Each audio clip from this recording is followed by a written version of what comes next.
Did you know that your brain is actually wired for spirituality? According to neuroscience, it's innate. And when we tap into it, we become more resilient and less depressed. Spirituality isn't just belief, it's biology. Your brain literally has pathways for transcendence. Dr. Lisa Miller from Columbia, her research shows that we have a natural capacity for spirituality and transcendence. And when we lean into it, we get a natural mental health boost. Hi, I'm Dr. Dave, and welcome to the Good Life Lab, where we explore and experiment with tools, tips, and techniques for boosting our mental health. I'm in the midst of this kind of 4-week series on how to boost your mental health. And this second week, I'm doing 3 videos on Transcendence and how it's helped me boost my mental health. So I'm doing this vlog style for a while with some kind of science-backed kind of research to support these practices to help you boost your mental health as well. And this is my daily walk usually, where I go for my all walk, as they call it. Just being out in nature, taking your time with your thoughts, without media, to just be observant of your own thoughts and the kind of world around you. And that, according to science, has a great effect on your kind of sense of resilience, helps with depression, and just overall kind of boosting your mood. So this is my routine and something that does kind of really impact my overall outlook, just being in nature. So I'm going to kind of share with you my spiritual journey as a way of talking about the need for transcendence, regardless of your faith, tradition, or your belief system. We're all born with this sense of transcendence, a capacity for transcendence. And so that's kind of the theme for today. I'll give you my faith journey, and then talk about some of the research to support this practice. I did grow up in a God kind of believing home. My parents wanted us to go to church occasionally, get confirmed, and we prayed before meals, so very kind of nominal faith. I knew I was gay around 9 or 10, so that brought a kind of another dimension into this equation of spirituality for me. Actually, it pointed me towards God, or wanting some answers.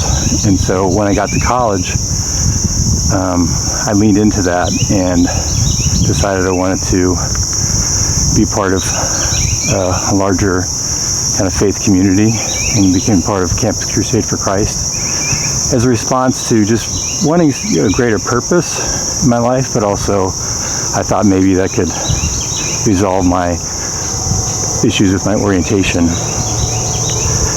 And so I eventually went to seminary, conservative Protestant seminary, got a couple graduate degrees, and really worked in the Christian college environment. I'm going to turn around here.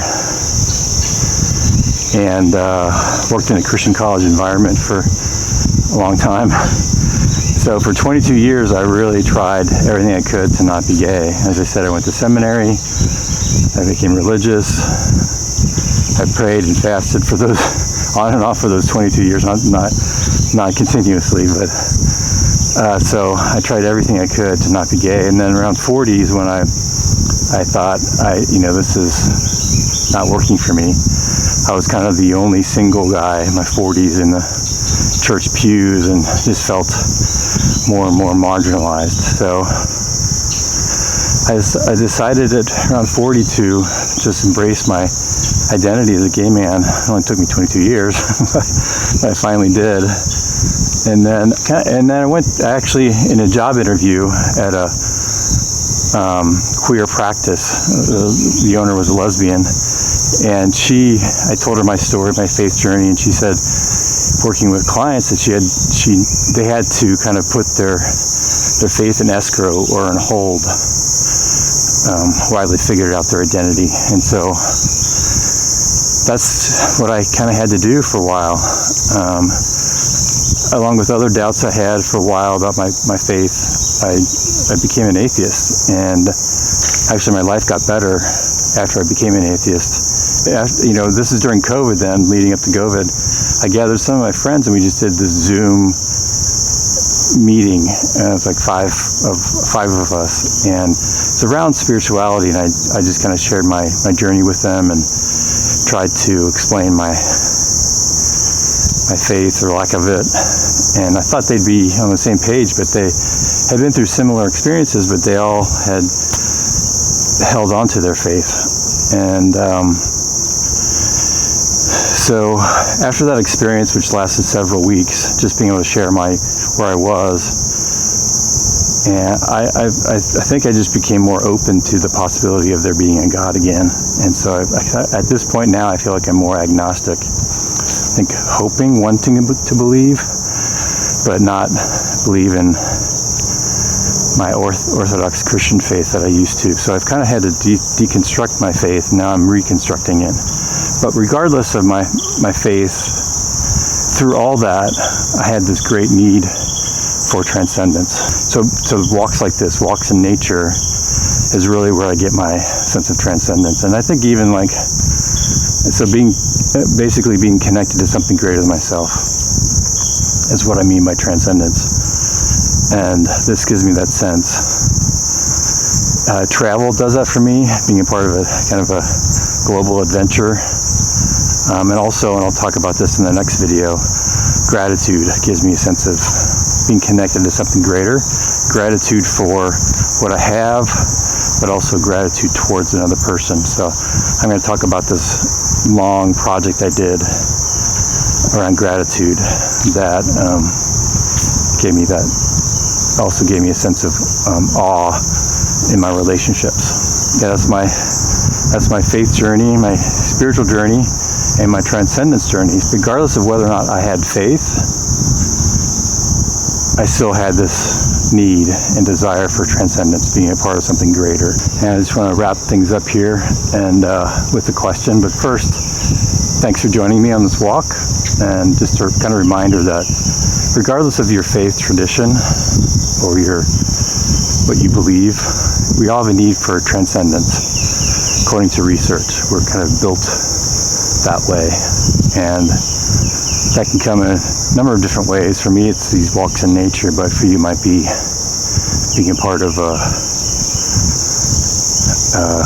meetup group where you have a greater mission together of some kind, where you go to a concert and get kind of caught up in the moment of the music, or you have a kind of a higher calling of something that gives you it keeps you connected to something greater. So think about that as we end. What is that for you? And maybe think over this last week. Maybe it's not something huge, but it's just you've been able to connect with something greater in your life. So what would that be for you this last week? How have you felt connected to something greater in your life? I also want to just remind you that I've provide worksheets on my website, so check that out in the description below.